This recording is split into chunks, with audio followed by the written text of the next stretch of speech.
আমরা একটা বাবরি মসজিদে স্থাপন করব, যেটা মাথা উঁচু করে বাংলার মুসলমানদের কাছে আবার নতুন করে ভারতবর্ষের মানুষকে আমরা সূর্য দেখাবো যে কাফেররা বাবরি মসজিদ ভেঙেছে। আমরা আবার বাংলার মাটিতে, মুর্শিদাবাদের মাটিতে আমরা বাবরি মসজিদ প্রতিষ্ঠা করব।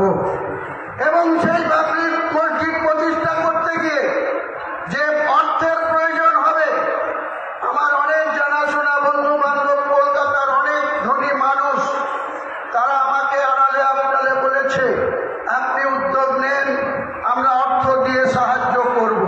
আমি নিজেও, আমার কিছু জায়গা আছে, জমি আছে, সেই জমি বিক্রি করে আমি নিজে 1 কোটি টাকা দান করব ওই বাবরি মসজিদ।